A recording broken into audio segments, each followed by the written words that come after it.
Muy buenas tardes, mis queridos hermanos y amigos. Gracias por acompañarnos en esta transmisión especial de esta serie especial que hemos preparado para nuestros hermanos y hermanas en Chile y también en todos los lugares a donde hay personas que están conectadas. Nos agrada mucho que estén con nosotros. El título del estudio para el día de hoy es Adoración al estilo egipcio. Pero antes de entrar a nuestro estudio, queremos pedir la bendición del Señor. Así que les invito con reverencia a inclinar su rostro para orar. Padre Celestial, gracias te damos por el privilegio ahora de abrir el libro que tú revelaste e inspiraste por medio del Espíritu Santo. Pedimos tu compañía, danos corazones abiertos para escuchar tu voz y recibir tu palabra y cambiar nuestra conducta si es necesario. Te damos gracias porque podemos acercarnos a ti en oración y gracias por habernos escuchado, porque te lo pedimos en el nombre de Jesús. Amén. No cabe duda que el conflicto final en este mundo va a ser un conflicto que tiene que ver con la adoración, con la forma en que adoramos a Dios, el día en que adoramos a Dios. Quiero comenzar leyendo Apocalipsis 14, 6 y 7 y luego los versículos 9 al 11. Los versículos 6 y 7 contienen el mensaje del primer ángel, mientras que los versículos del 9 al 11 contienen el mensaje del tercer ángel. Estos son los últimos mensajes de Dios al mundo. Dice en Apocalipsis 14, 6, vi volar por en medio del cielo a otro ángel que tenía el evangelio eterno para predicarlo a los moradores de la tierra, a toda nación, tribu, lengua y pueblo, diciendo a gran voz, temed a Dios y dadle gloria, porque la hora de su juicio ha llegado, y ahora escuchen esto, y adorad a aquel que hizo el cielo y la tierra, el mar y las fuentes de las aguas. Así que el primer ángel insta a todos los seres humanos a adorar al Creador.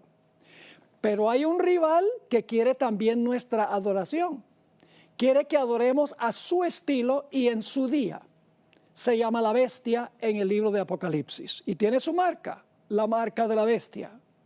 El versículo 9 dice lo siguiente: y el tercer ángel los siguió a los primeros dos, diciendo a gran voz, si alguno adora, ahí está la palabra clave otra vez, si alguno adora a la bestia y a su imagen, y recibe la marca en su frente o en su mano, él también beberá del vino de la ira de Dios, que ha sido vaciado puro en el cáliz de su ira, y será atormentado con fuego y azufre delante de los santos ángeles y del Cordero.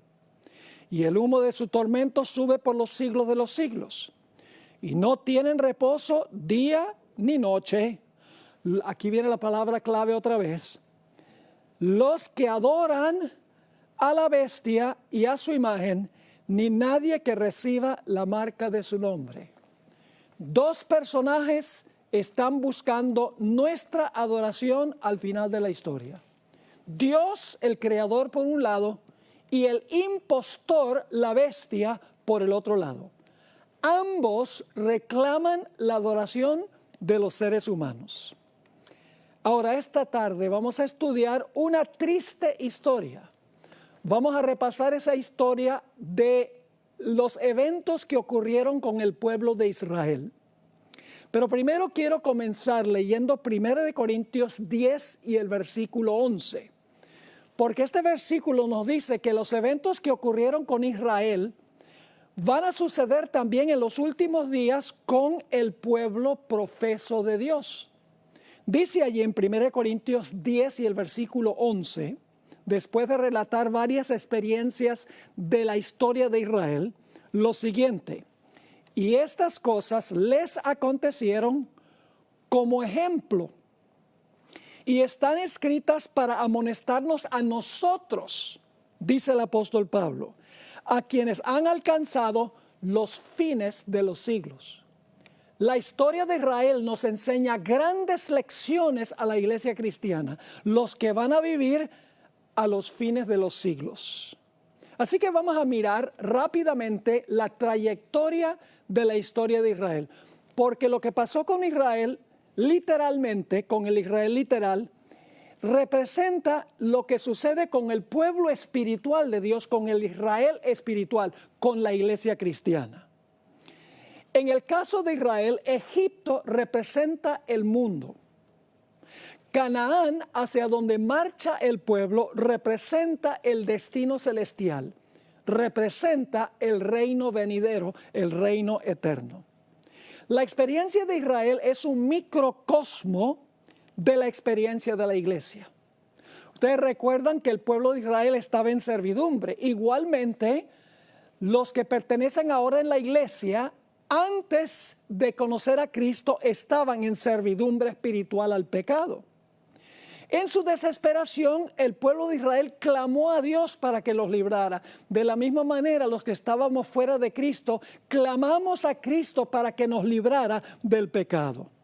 Dios escuchó el clamor del pueblo de Israel y Dios escuchó el clamor de aquellos que se apartaron de las tinieblas a la luz admirable, de aquellos que aceptaron a Cristo como Salvador personal. Así como Dios obró maravillas y milagros para librar a Israel, Dios ha hecho milagros y maravillas en la historia de la iglesia cristiana también para librar a los fieles de Dios.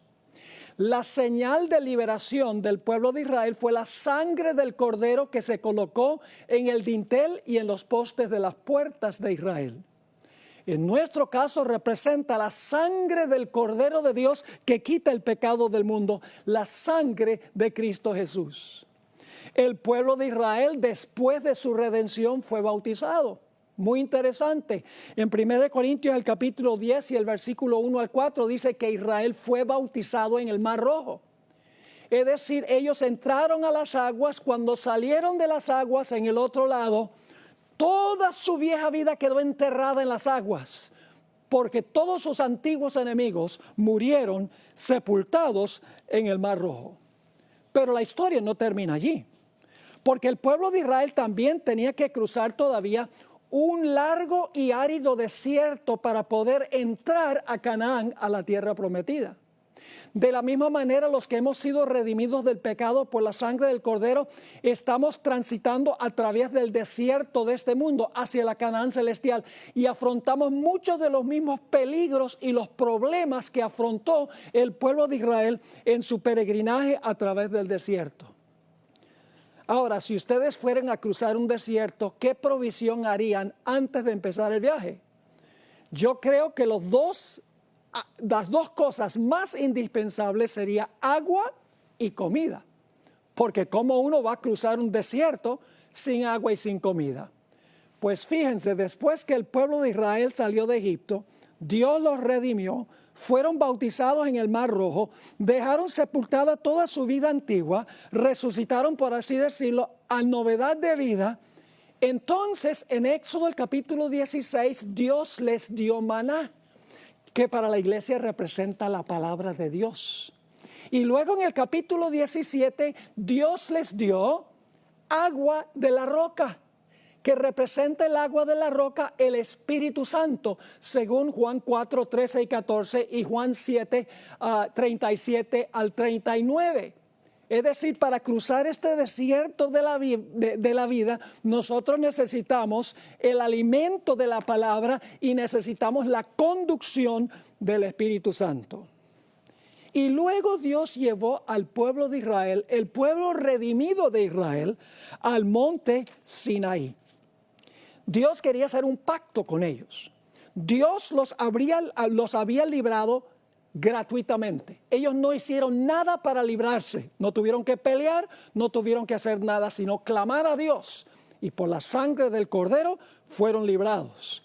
Pero ahora Dios les dice a ellos, yo los libré. Y ahora quiero que ustedes formen un pacto conmigo, un pacto de obediencia y lealtad. Porque antes ustedes eran de Faraón, ahora ustedes son míos.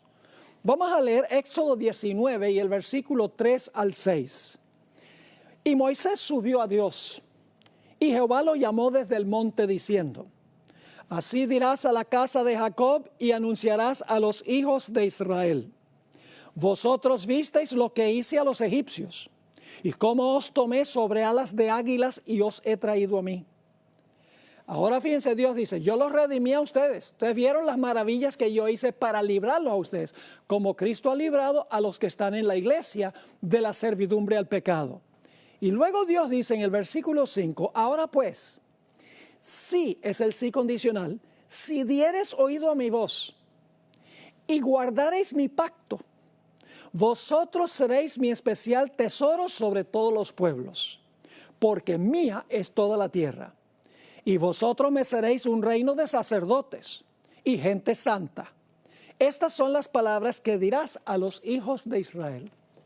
Dios dice: yo quiero que este pueblo haga un pacto conmigo, un pacto de oír mi voz y de guardar mi pacto. Así que ahora Moisés le entrega el mensaje de Dios al pueblo de Israel. Noten Éxodo 19, 7 y 8. Entonces vino Moisés y llamó a los ancianos del pueblo y expuso en presencia de ellos todas estas palabras que Jehová le había mandado. ¿Y cómo respondió el pueblo? Versículo 8. Y todo el pueblo respondió a una y dijeron: todo lo que Jehová ha dicho, haremos. Dios hizo la oferta, el pueblo dice: aceptamos la oferta. Y ahora Moisés le lleva las palabras a Dios del pueblo. Dice en Éxodo 19 y el versículo 8: y todo el pueblo respondió a una y dijeron: todo lo que Jehová ha dicho haremos. Y ahora escuchen bien. Y Moisés refirió a Jehová las palabras del pueblo. Es decir, el pacto ahora estaba completo. Dios había ofrecido el pacto a condición de oír su voz y guardar su pacto. Y el pueblo había dicho: aceptamos eso, aceptamos oír tu voz y aceptamos obedecerte. En realidad el pacto en el Sinaí fue un pacto matrimonial entre Dios e Israel. Por eso es que en el Antiguo Testamento Dios constantemente acusó a Israel de portarse como ramera y de fornicar con otras naciones, porque ellos debían tener solo a Dios como su esposo.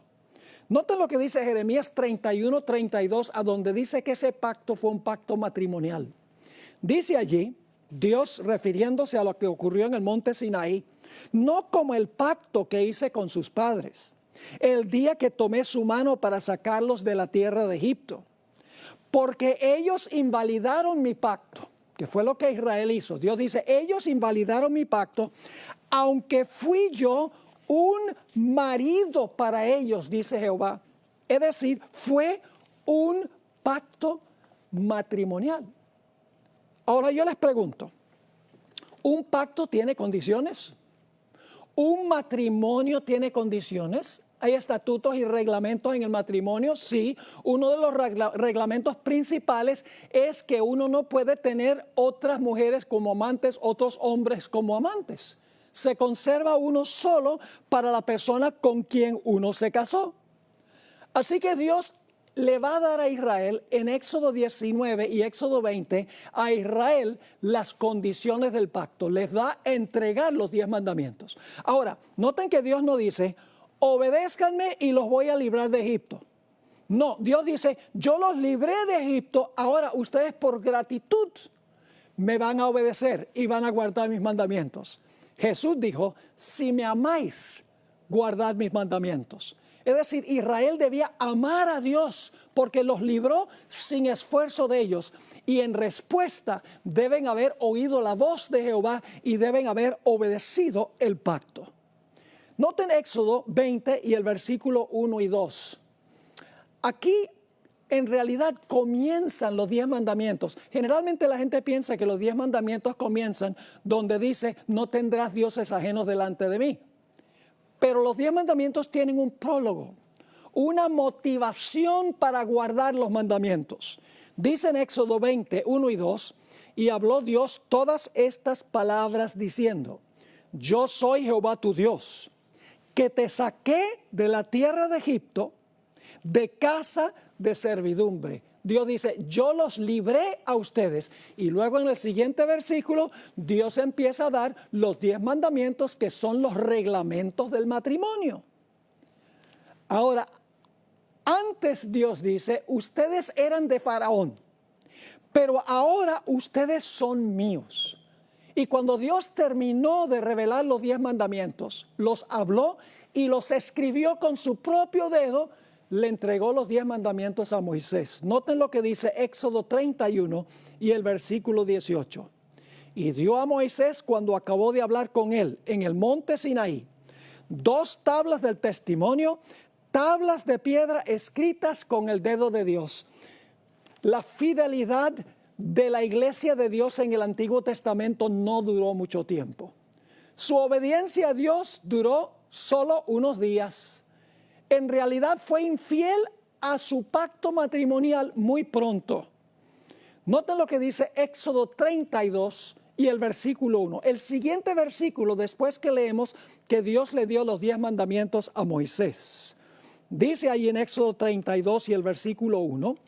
Viendo el pueblo que Moisés tardaba en descender, como la segunda venida de Jesús ha tardado más de lo que nosotros pensamos, dice, viendo el pueblo que Moisés tardaba en descender del monte, se acercaron entonces a Aarón y dijeron, levántate, haznos dioses. Ahora escuchen bien, la palabra Elohim se traduce dioses y también Dios. El plural aparece muy a menudo como singular.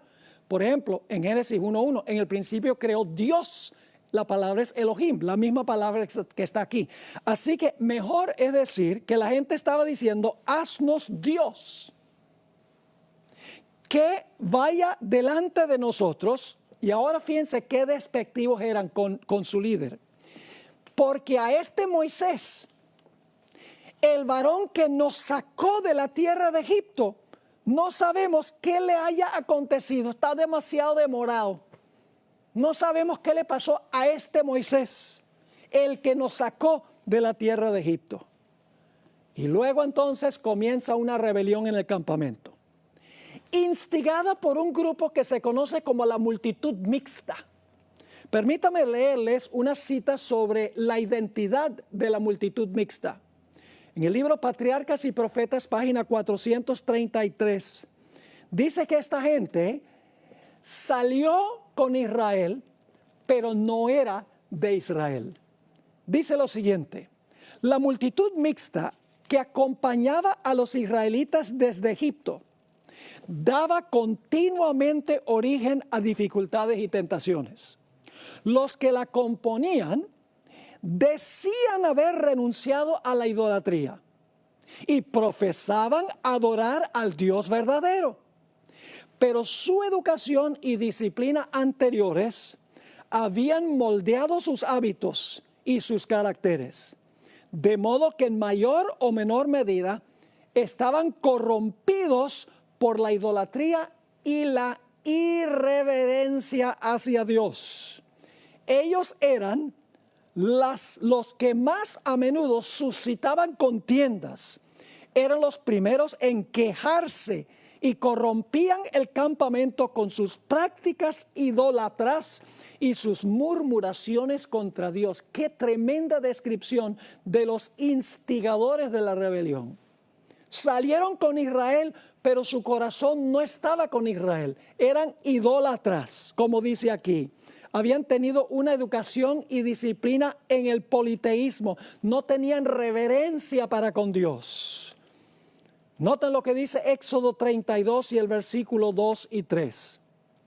Ahora el líder Aarón escucha lo que ellos quieren, que se haga un Dios que ellos quieren representar a Jehová, Dios, con lo que va a hacer Aarón. Y Aarón accede. Dice en el versículo 2 del capítulo 32, y Aarón les dijo, apartad los zarcillos de oro que están en las orejas de vuestras mujeres y de vuestros hijos y de vuestras hijas y traédmelos. Entonces todo el pueblo apartó los zarcillos de oro que tenían en sus orejas y los trajeron a Aarón. Ahora escúcheme bien, no trajeron todos los que tenían. Vamos a ver al final de la historia que le quedaron muchos zarcillos y muchos collares, pero trajeron algo para que se fundieran para hacer el becerro de oro. Noten el versículo 4. Hablando de Aarón, dice, y él los tomó de las manos de ellos y le dio forma con buril e hizo de ello un becerro de fundición. Entonces dijeron, Israel, estos son tus dioses. Ahora dice dioses, pero una mejor traducción es, este es tu Dios que te sacó de la tierra de Egipto. Elena White hizo un comentario muy interesante en la Review and Herald, septiembre 6 de 1906, sobre este versículo donde dice, estos son tus dioses que te sacaron. La hermana White identificó que ellos lo que querían era representar a Dios con el becerro, no dioses paganos, el Dios de Israel. Dice la cita así, el resultado de su murmuración e incredulidad fue que Aarón les hizo un becerro de oro, ahora escuchen bien, para representar a Dios. Esa palabra Dios tiene mayúscula inicial. Ellos no querían que ese becerro representara a los dioses de Egipto, sino a Jehová, el Dios verdadero. Sigue escribiendo, él proclamó que este ídolo era Dios. Aarón dijo que el ídolo era Dios, no dioses, Dios. Y la hermana White nuevamente pone la palabra Dios con mayúscula inicial. Y luego dice, y así se suscitó gran entusiasmo sobre este falso Dios. Y ahí la palabra Dios está con minúscula. Es decir, ellos querían que se hiciera un becerro de oro para representar a Dios, no dioses, sino el verdadero Dios. Noten lo que dice el versículo 5 y 6. Ahora ellos van a celebrar un culto. Algunos creen que lo que hicieron al pie del Sinaí, la fiesta que tuvieron, fue una fiesta secular. No. Fue un culto de adoración que le estaban ofreciendo a Dios. Dice en Éxodo 32, 5 y 6. Y viendo esto a Aarón, edificó un altar delante del becerro. Y pregonó a Aarón y dijo, mañana será fiesta para Jehová. Así que levantan un altar. Dice, mañana va a ser la fiesta para Jehová. Versículo 6. Y al día siguiente madrugaron y ofrecieron holocaustos. Fíjate, este es un culto. Ofrecieron holocaustos y presentaron ofrendas de paz. Y se sentó el pueblo a comer y a beber y se levantó a regocijarse. Y entonces Dios ahora sabe lo que está pasando y Dios está con Moisés allá en el monte y Dios ahora le va a decir algo muy interesante a Moisés. En el versículo 7 dice lo siguiente. Entonces Jehová dijo a Moisés, anda, desciende, porque tu pueblo que sacaste de la tierra de Egipto se ha corrompido. La gente había dicho, ¿dónde está este Moisés? El que nos sacó de la tierra de Egipto. Ahora Dios escuchó eso y dice, mira, lo que está haciendo tu pueblo, que tú sacaste de Egipto. Mis hermanos y hermanas, el pacto quedó anulado allí en el monte Sinaí.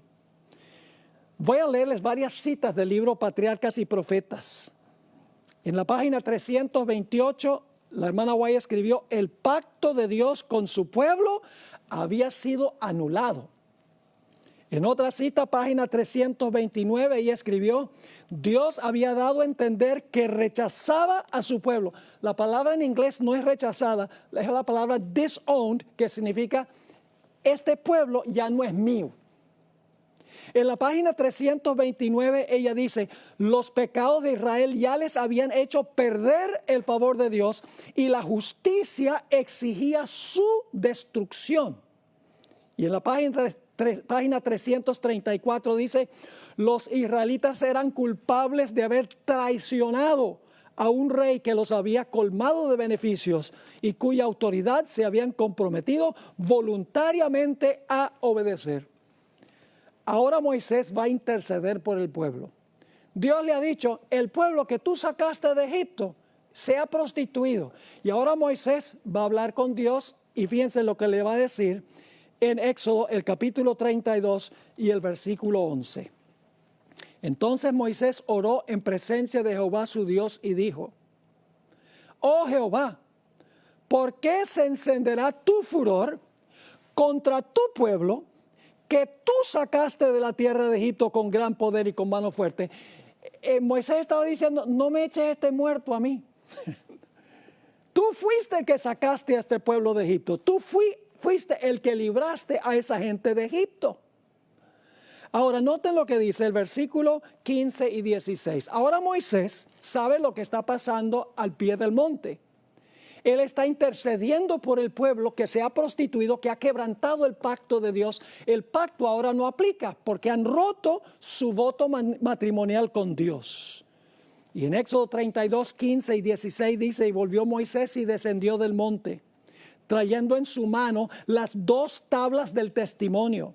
Las tablas escritas por ambos lados, de uno y otro lado estaban escritas. Y las tablas eran obra de Dios y la escritura era escritura de Dios grabada sobre las tablas. Así que Moisés está descendiendo del monte y de repente él oye en el campamento como una revolución que se está realizando. Es el culto que la gente está celebrando ahí al pie del monte, en honor a Dios, según ellos. En Éxodo 32, 17 al 19 dice: cuando oyó Josué el clamor del pueblo que gritaba, dijo a Moisés: alarido de pelea hay en el campamento, es decir, en el campamento hay una guerra. Y él respondió, Moisés le dijo: no es voz de alaridos de fuertes, ni voz de alaridos de débiles, voz de cantar oigo yo. La gente estaba cantando. ¿Qué clase de música? Ya lo vamos a ver. Y aconteció que cuando él llegó al campamento y vio el becerro y las danzas, estaban cantando y bailando en el culto. Dice: ardió la ira de Moisés y arrojó las tablas de sus manos y las quebró al pie del monte. De esa manera estaba indicando de que el pacto había sido roto y quebrado. En Patriarcas y Profetas, página 331, la sierva del Señor escribió: al acercarse al campamento, vieron al pueblo que gritaba y bailaba alrededor de su ídolo. Era una escena de libertinaje pagano, una imitación de las fiestas idólatras de Egipto. Y ahora escuchen esto: pero cuán distinta era del solemne y reverente culto a Dios. ¿Cómo es el culto que Dios acepta? Un culto solemne y ¿qué? Reverente, según dice aquí. Así que Moisés ahora se llena de ira santa. Todo lo que Dios había hecho por ellos. Y dice en Éxodo 32 y el versículo 19 y 20: y aconteció que cuando él llegó al campamento y vio el becerro y las danzas, ardió la ira de Moisés y arrojó las tablas de sus manos y las quebró al pie del monte. La sierva del Señor escribió en la página 331 de Patriarcas y Profetas para demostrar cuánto aborrecía este crimen. Arrojó al suelo las tablas de piedra que se quebraron a la vista del pueblo, dando a entender en esta forma que así como ellos habían roto su pacto con Dios, así también Dios había roto su pacto con ellos. Ahora hablemos por unos momentos sobre el líder espiritual que había dejado Moisés allí con el pueblo cuando Moisés ascendió al monte. Aarón debería haberse parado y haber dicho: esto está mal, romper los votos matrimoniales, pero era un líder débil. Quería ser políticamente correcto, no estaba dispuesto de pararse en favor de la verdad. En Éxodo 32 y el versículo 21 al 24 dice: y dijo Moisés a Aarón: ¿qué te ha hecho este pueblo? ¿Que has traído sobre él tan gran pecado? Y ahora fíjense lo que va a decir Aarón. Y respondió Aarón: no se enoje, mi señor. Tú conoces al pueblo que se ha inclinado al mal, le está echando la culpa al pueblo, pero él era el líder. Él debería haber tomado medidas para hacer lo que Dios quería que hiciera. Sigue diciendo en el versículo 23, porque me dijeron, haznos dioses que vayan delante de nosotros. Porque a este Moisés, el varón que nos sacó de la tierra de Egipto, no sabemos qué le haya acontecido. Y ahora va a añadir a la debilidad la mentira. Y yo le respondí, ¿quién tiene oro? Apartadlo. Y me lo dieron y lo eché en el fuego y salió este becerro. Es decir, eché el oro al fuego y el becerro salió saltando del fuego. No había sido así. Dice que lo formó con buril. Quiero leerles ahora unas citas del Espíritu Profecía sobre el carácter de Aarón. Moisés era un hombre que se paraba en pro de la verdad. No titubeaba. Aunque lo quisieran apedrear, él hacía lo que era correcto. No así con Aarón. Dice en Patriarcas y Profetas, página 327. Aarón reconvino débilmente al pueblo. Y su vacilación y timidez en el momento crítico solo sirvieron para hacerlos más decididos en su propósito. Aarón temió por su propia seguridad y en vez de ponerse noblemente de parte del honor de Dios, cedió a las demandas de la multitud, lo que el pueblo quería. La gente admiró la gentileza y la paciencia de Aarón, pero ni Moisés ni Dios lo vieron así. En Testimonios para la Iglesia, tomo 4, páginas 514 y 515, agrega esto en cuanto a Aarón. Por temor a ofender al pueblo, guardó silencio. No se paró audazmente a favor de Dios, sino que para complacer al pueblo, darle al pueblo lo que ellos querían. Para complacer al pueblo, hizo un becerro de oro. Parecía adormecido ante el incipiente peligro. Aarón podría haber coartado la primera palabra rebelde, pero temía tanto ofender al pueblo que aparentemente se unió con ellos y finalmente lo persuadieron que hiciera un becerro de oro para ellos adorarlo. Y luego Elena White habla sobre la iglesia en el presente. En Patriarcas y Profetas, página 328, ella escribió, y hay todavía Aarones dóciles. Esa no es la mejor traducción de la palabra que usa Elena White, quien escribió en inglés. La palabra en inglés es pliant. Aarones que son pliant. ¿Qué significa esa palabra? Significa plegable, fácilmente influenciado, flexible, algo que se dobla fácilmente, algo que cede fácilmente ante la presión. Eso es lo que dice Elena White. Hay todavía Aarones plegables. Sigue escribiendo que mientras desempeñan cargos de autoridad en la iglesia, ceden a los deseos de los miembros no consagrados y así los incitan al pecado. ¡Wow! Una última cita sobre el carácter de Aarón, Patriarcas y Profetas, página 333.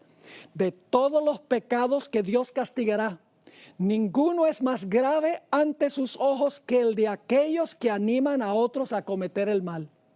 Dios quisiera que sus siervos demuestren su lealtad, reprendiendo fielmente la transgresión, por penoso que sea hacerlo. Aquellos que han recibido el honor de un mandato divino no han de ser débiles y dóciles contemporizadores. No han de perseguir la exaltación propia ni evitar los deberes desagradables, sino que deben realizar la obra de Dios con una fidelidad inflexible. Esa es la clase de líder que Dios está buscando. No el líder que se deja llevar por la corriente de lo que la gente quiere. Elena White nos dice que inclusive algunos que se pararon en favor de la verdad perdieron sus vidas. Patriarcas y Profetas, página 327.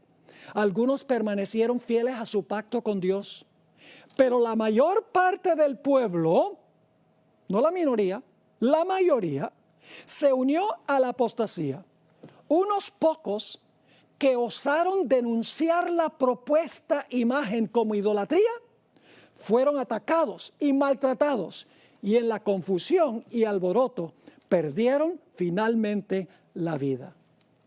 Así que Dios ahora le dice a Moisés, yo voy a destruir a este pueblo y voy a escoger a otro pueblo. Dios no tenía planes de hacer eso, pero Dios quería ver cómo se sentía Moisés en este caso. En Éxodo 32 y el versículo 31 y 31 al 33 dice, entonces volvió Moisés a Jehová y dijo, te ruego pues, este pueblo ha cometido un gran pecado, porque se hicieron dioses, nuevamente debemos ponerlo en singular, porque se hicieron Dios de oro, que perdones ahora su pecado, y si no, ráeme ahora de tu libro que has escrito. Dijo Moisés, mira, si tú no puedes salvar a este pueblo, entonces que perezca yo. La misma actitud que tuvo Jesús. Jesús dijo, estoy dispuesto de morir y sufrir la pérdida eterna con tal de salvar a mi pueblo.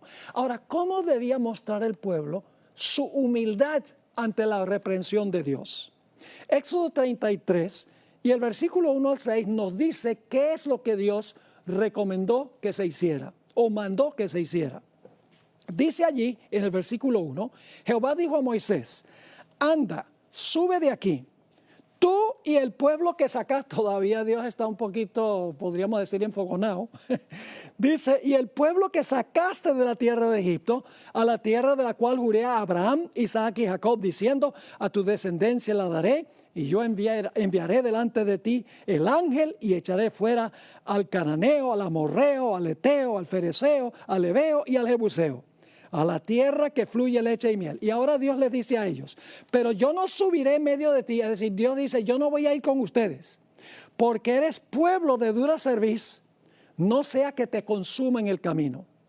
Y oyendo el pueblo esta mala noticia, que Dios no iba a ir con ellos, vistieron luto y ninguno se puso sus atavíos, ninguno se puso sus joyas. La palabra atavío se refiere a joyas, porque Jehová había dicho a Moisés, fíjense que no se quitaron las joyas porque ellos se les ocurrió la idea, sino porque Dios lo mandó como señal de que ahora iban a ser fieles a Dios, porque Jehová había dicho a Moisés, di a los hijos de Israel, vosotros sois pueblo de dura cerviz, en un momento subiré en medio de ti y te consumiré.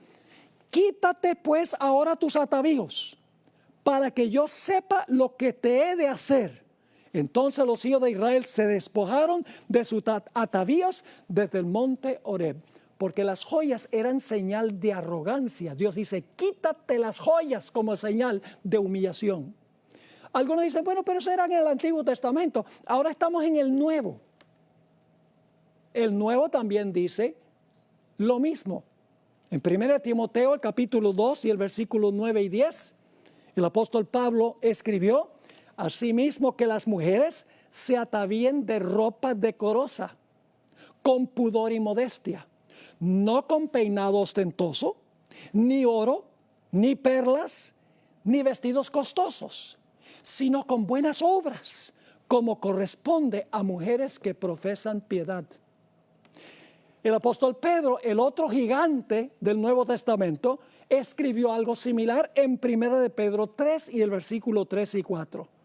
Aquí Pedro escribió, vuestro atavío no sea el externo, de peinados ostentosos, de adornos de oro o de vestidos lujosos, sino el interno, el del corazón, en el incorruptible ornato de un espíritu afable y apacible, que es de grande estima delante de Dios. Ahora yo quiero preguntar, ¿será posible que la iglesia remanente al final de la historia afronte una prueba semejante a esta? ¿Será que la música llegará nuevamente a ser un problema en la iglesia al acercarnos a la Canaán celestial? En el año 1898 y 1899, el evangelista S.S. Davis, evangelista adventista, introdujo una herejía que se conoce como la herejía de la carne santificada. Es la idea de que antes que Cristo venga, Dios nos va a dar carne santa y por lo tanto no vamos a poder pecar porque nos va a quitar la naturaleza pecaminosa. Esa es una herejía. Eso pasa es cuando Cristo venga, no antes de que Cristo venga. Pronto los pastores de la Asociación de Indiana, junto con el presidente de la Asociación de Indiana, adoptaron esta herejía.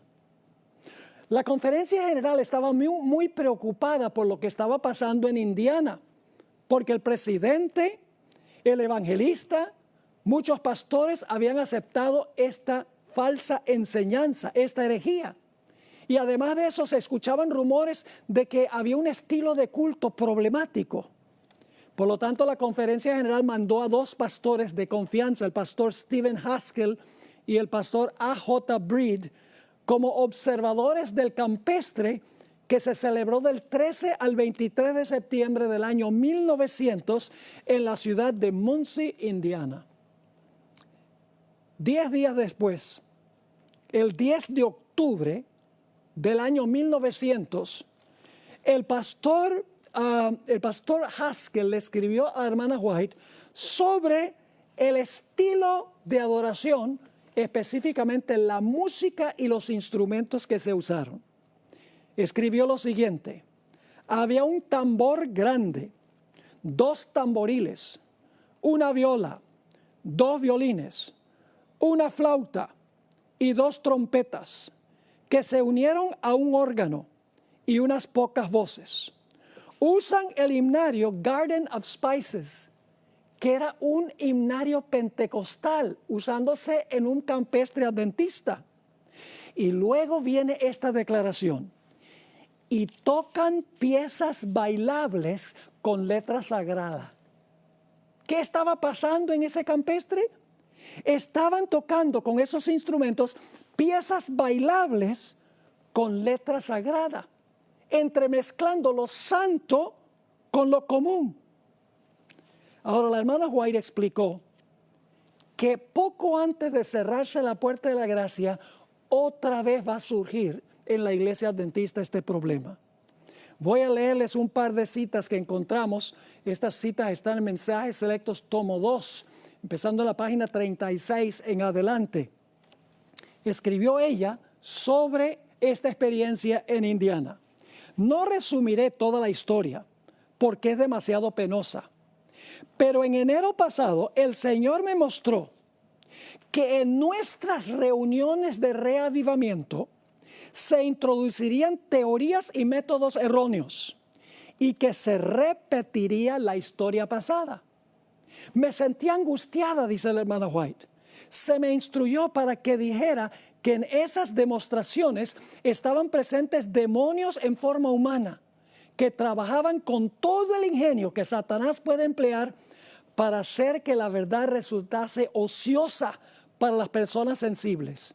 Y debía decir además que el enemigo estaba tratando de disponer las cosas de tal modo que las reuniones de reavivamiento, que han sido el medio de presentar la verdad del tercer ángel ante las multitudes, lleguen a perder su fuerza y su influencia. Y luego viene esta cita. La hermana White está escribiendo al pastor Haskell en respuesta a la carta que él le envió sobre lo que había visto en ese campestre. Dice la hermana White: esas mismas cosas que habéis explicado que ocurrían en Indiana, el Señor me ha mostrado que volverían a ocurrir justamente antes de la terminación del tiempo de gracia. En la iglesia se manifestará toda clase de cosas extrañas. Habrá vocerío, acompañado de tambores, música y danza. El juicio de algunos seres racionales quedará confundido de tal manera que no podrán confiar en él para realizar decisiones correctas, y a esto consideran como la actuación del Espíritu Santo. Mis hermanos y hermanas, déjeme ser explícito. Aquí no estoy criticando a ningún individuo. Sencillamente estoy advirtiendo sobre lo que dijo Elena White que iba a suceder al final de la historia. Lo dijo por inspiración, porque sus escritos son inspirados. Hermanos, la música rock, disco, reggaetón, jazz, hip hop, techno, salsa, merengue, rumba, mambo, y puedo continuar mencionando todos los matices musicales, fueron creados para el mundo secular, para el mundo. Esos matices musicales no fueron creados para el culto, para la iglesia. Y cuando adoptamos esas clases de música, ese estilo de música, lo incorporamos a la iglesia y le ponemos palabras sagradas. Es mezclar lo santo con lo común, que veremos mañana. Es inaceptable ante Dios. Ahora, algunas personas han minimizado lo que pasó en el campestre de Indiana. Y dicen que lo único que criticó Elena G. White fue la falsa enseñanza que se estaba enseñando allá. Que no era el estilo de la música ni el estilo del culto lo que ella criticó. Pero nada de esto, mis hermanos y hermanas, es cierto. Sus comentarios revelan con absoluta claridad que ella no solo se opuso a la falsa teología de la carne santificada, sino que se opuso también al estilo de culto y a la música que se usó allí. Los comentarios de Elena White sobre este campestre se encuentran en Mensajes Selectos, tomo 2, página 36 a la página 45. Si ustedes leen esas páginas, van a encontrar los siguientes puntos principales. Y luego voy a leer algunas citas del Espíritu de Profecía que corroboran los puntos principales que voy a mencionar.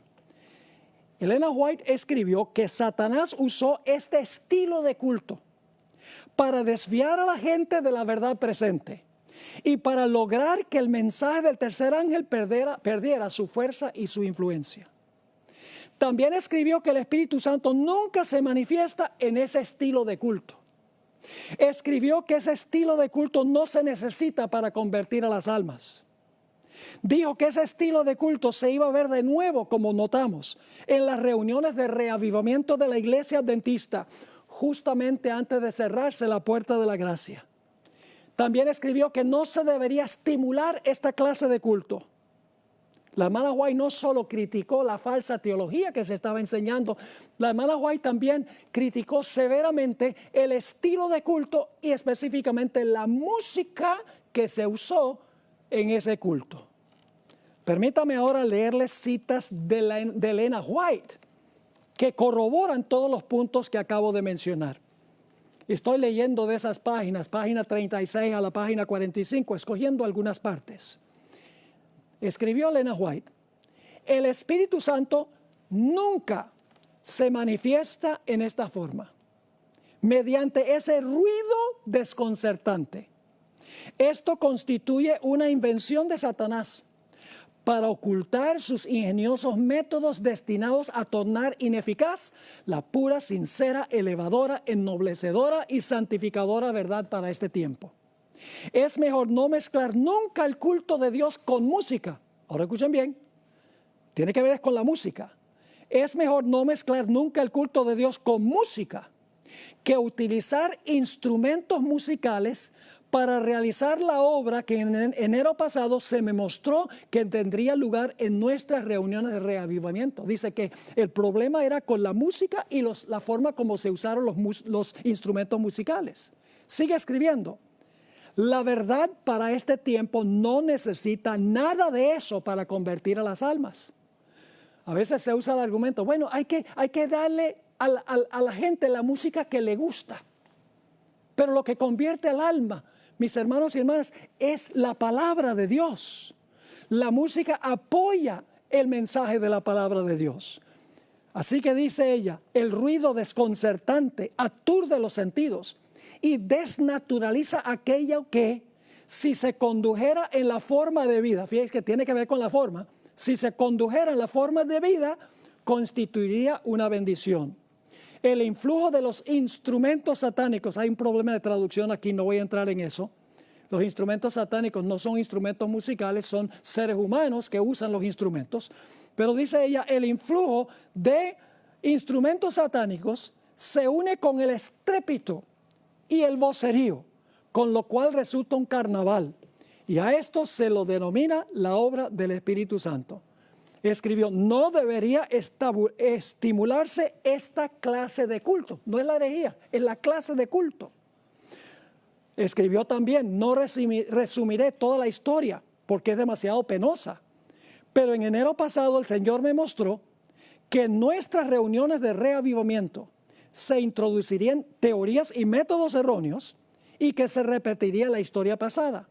Me sentí angustiada. Se me instruyó para que dijera que en esas demostraciones estaban presentes demonios en forma humana, que trabajaban con todo el ingenio que Satanás puede emplear para hacer que la verdad resultase odiosa para las personas sensibles. Y luego sigue escribiendo, debía decir además que el enemigo estaba tratando de disponer las cosas de tal modo que las reuniones de reavivamiento, que han sido el medio de presentar la verdad del tercer ángel ante las multitudes, lleguen a perder su fuerza y su influencia. El propósito de Satanás era usar la música para que la gente no tuviera interés en el mensaje del tercer ángel, en el mensaje de la verdad presente, porque el culto se debe centrar en el mensaje. La música apoya el mensaje, no el mensaje a la música. Sigue escribiendo Elena White, el Espíritu Santo no tiene nada que ver con ese desorden perturbador y esa varaunda significa desorden, que me fueron mostrados en enero pasado. Satanás trabaja en medio del estruendo y de la confusión producida, escuchen eso, por esta clase de música, no la teología, la música, la cual, si fuera dirigida debidamente, serviría para alabar y glorificar a Dios. El diablo hace que tenga el mismo efecto que la mordedura ponzoñosa de la serpiente. Un día estaba yo presentando un tema sobre la música y vino una persona y me dijo, pero pastor, usted está equivocado cuando dice que el sermón debe ser el centro del culto. Y yo le dije, pero ¿cómo es que estoy errado por decir que el sermón debe ser el centro del culto? Me dijo, si usted mira todas las escenas de adoración en el libro de Apocalipsis, va a encontrar que en esas escenas de adoración no hay ni un solo sermón, es pura alabanza. Por esa razón es que en algunas iglesias se va muchísimo tiempo en la alabanza y luego queda nada más un cortico tiempo para el sermón. Y no lo digo porque me lo dijeron, sino porque soy predicador y tengo esa experiencia. He ido a iglesias a donde se dedica 1 hora a la alabanza y después dicen, pastor, tiene 15 minutos para predicar el sermón. Eso es poner la carreta antes que el caballo, mis hermanos y hermanas. Porque el culto debe centrarse en el sermón. Por eso es que tradicionalmente el púlpito ha estado en el centro de la plataforma. La Iglesia Católica es el altar, porque la teología católica dice que el centro del culto es la misa o la Eucaristía. En muchas iglesias protestantes hoy en día no tienen ni púlpito ni altar, tienen un escenario grande. Están diciendo que ahí el entretenimiento es lo central. Pero en la iglesia adventista el púlpito está en el centro porque la predicación de la palabra es central en el culto adventista. Y entonces yo le miré y le dije, sí hay sermón. Me dijo, muéstramelo. Yo no veo ningún sermón. En Apocalipsis 4, Apocalipsis 5, Apocalipsis 19, Apocalipsis 7, hay escenas de adoración y nunca hay un sermón. Yo le dije, el problema es que no te has fijado cuidadosamente en esas escenas de adoración. Le dije, ¿tú has visto por qué están cantando esos grupos en los diferentes capítulos? Me dijo, no, sencillamente están cantando. Yo le dije, no están sencillamente cantando. El himno está acorde con un evento que acaba de ocurrir. Y luego le mencioné, cuando Cristo nació, los ángeles cantaron un himno. Claro que cantaron un himno. ¿Cantaron un himno en honor de Cristo quien murió en la cruz? No. Gloria a Dios en las alturas y en la tierra paz, buena voluntad para con los hombres, porque había nacido el Mesías. El himno estaba acorde con el evento. Cuando Cristo murió sobre la cruz, en Apocalipsis 12, 10 al 12, los ángeles celestiales elevaron una canción y dijeron, ha sido echado fuera el acusador de los hermanos. En Apocalipsis 4, cuando Jesús estaba por ascender al cielo y el Padre estaba sentado solo en el trono antes que llegara Jesús, los seres celestiales están cantando un himno en honor al Creador que está sentado en el trono. En Apocalipsis 5, cuando el Señor Jesucristo llega al cielo ante su Padre, para preguntarle si su sacrificio ha sido suficiente, los seres celestiales irrumpen en un himno en honor al Cordero de Dios que acaba de regresar del campo de batalla vivo. Cuando Cristo toma el reino, según Apocalipsis 11, 15 y 16, se canta un himno describiendo que ahora Cristo y el Padre han tomado el reino. Cuando el pueblo de Dios gana la victoria sobre la bestia y su imagen, según Apocalipsis 15, 3 y 4, están cantando un himno en cuanto a la victoria que han ganado sobre la bestia y su imagen. Cuando la ramera es juzgada, lo mismo, Apocalipsis 19, 1 y 2. Inclusive cuando Dios haga cielos nuevos y tierra nueva, se cantará un himno alabando al Dios que creó cielos nuevos y tierra nueva. Entonces, ¿qué estoy diciendo? El sermón es el evento que precede al himno. Es decir, que el evento es el sermón. Y la música que acompaña al evento lo que hace es recordarle a la gente y darle la oportunidad de alabar por lo que ha ocurrido en el evento histórico. La única diferencia es que ahora nosotros lo que hacemos es predicar de la Biblia el evento histórico y la música de la iglesia debe concordar con lo que el sermón tiene, lo que el pastor ha predicado. Es decir, la música apoya el evento en la Biblia, la música apoya el sermón en el caso de nosotros hoy en día. Así que, mis queridos hermanos y amigos, el centro del culto de adoración es la predicación de la palabra de Dios. Déjenme darles un último ejemplo, porque ya el tiempo prácticamente se ha ido. El pueblo de Israel en Éxodo capítulo 15 cantó lo que se conoce como el Cántico de Moisés. ¿Cuál fue el tema central del himno? El tema central del himno fue, acababan de cruzar el Mar Rojo. Iban a perecer a manos de los egipcios.